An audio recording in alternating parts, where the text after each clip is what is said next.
What it is, what it do, our dysfunctional family coming through with a delicious video for you. So, look at this, you guys. Ooh. Tell me these seafood nachos don't look bomb. They look bomb, huh? Yeah, they do. Yeah, I can see the creepo out back there. Well, if this is something that you want to learn how to make, or you already know how to make, but you just want to see how I make mine, then this is the video for you. Stay tuned.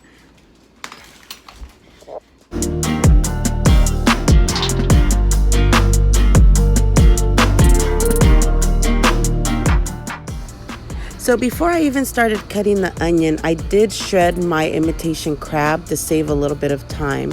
So right after I put that in a container, I started peeling the onion. So I peel the onion. I like to take the thick layer, like the entire thing off, and then I like to start cutting my onion in pieces. So that's what I am doing here. Now you can cut your onion in pieces that are small or a little bit larger depending on how pungent you like the taste of onion. We like it a little bit on the smaller side, so that's how I cut it. So after I put the onion in the container with the crab, I started cutting the shrimp. So the shrimp are a little on the big side, even the small ones. So you want to cut them either in half, thirds, or quarters, whatever your preference is, really. We like ours on the smaller side, so that's what I'm doing right here. So after that, you're going to want to peel and cut your cucumbers. I like to take the inside out of the cucumbers. It makes it last a little longer and crunchier. Then I'm cutting up the cilantro. Cilantro is pretty much your preference. I do one bunch. And then here I'm cutting the tomatoes. Tomatoes is the same thing as onions, you guys. So if you like the tomatoes choppier in thicker chunks, then that's what you need to do. But I do suggest also scooping out the inside, just like with the cucumber, because it will make your food runny. And really, you just want the flavor. You don't want the mushy texture that tomatoes can have if they're a little on the ripe side. So that's what I'm doing here. And again, like with the onion, we like our veggies chopped a little on the smaller side so everything can get incorporated and we don't get one big chunk of one thing or another.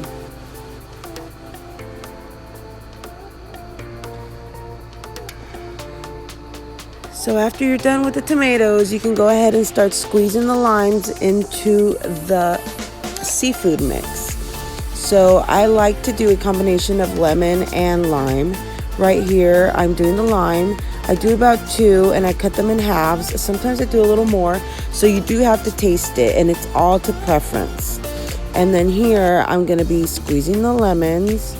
Like I said, I do both. It just gives it a lighter, brighter flavor when you incorporate the lemons and you add it to it instead of just solely purposely doing limes. So here it looks like the lemons were a little too big, so I'm cutting them into quarters so they can fit in the lime juicer. So as soon as you're done squeezing the limes and the lemons, that is when the masterpiece is going to come together, you guys. So that is when you are going to start adding your seasoning. So I recommend mixing everything around so you can incorporate the juice of both the limes and the lemon. And then as soon as you're done incorporating everything, that's when I suggest to start with seasoning.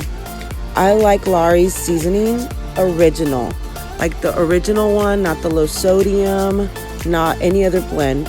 We solely use Lawry's original for this, and it makes it pop. It gives it such flavor. As you can see, I felt like ours needed a little bit more lime juice in it, so that's what I'm doing here. And like I said, Lawry's is pretty much to taste, you guys. If you like flavor, I suggest using a little more than you usually would, because since the lime is in here, everything is gonna be diluted. So taste it. don't just say, oh, it needs this much. Believe me when I say grab whatever kind of chip that you're going to use and taste it with that chip, because the chip also has flavor on it. And you don't want to overdo it, because then you'll just get a lot of saltiness. So keep seasoning it. I don't have an exact measure. Just keep going till your ancestors tell you to stop, and that would be good enough. So here is the finished product, you guys. Okay, so this is the plan, okay? You guys watch, so you don't have to ask, oh, how are we gonna eat this? Okay, so the plan is you get your chips, okay?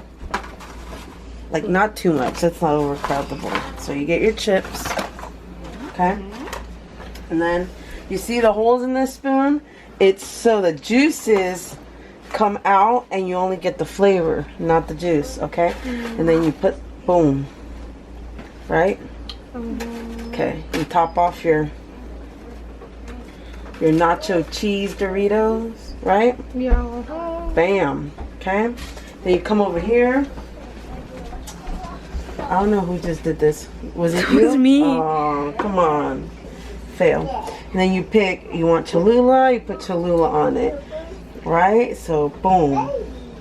Do that to your nachos. But I want some jalapenos. So I'm just going to grab my jalapenos. And boom. And here are our seafood nachos. So this is crab and shrimp. And once you're done making them, oh, this is so good, you guys. Like, top it with your favorite jalapeno, with your favorite hot sauce or jalapenos, or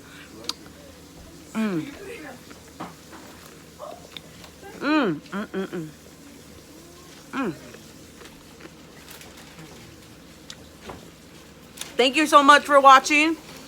Go ahead and subscribe to this channel. Hit the little bell notification. And give this video a like. Thank you for watching. We love you.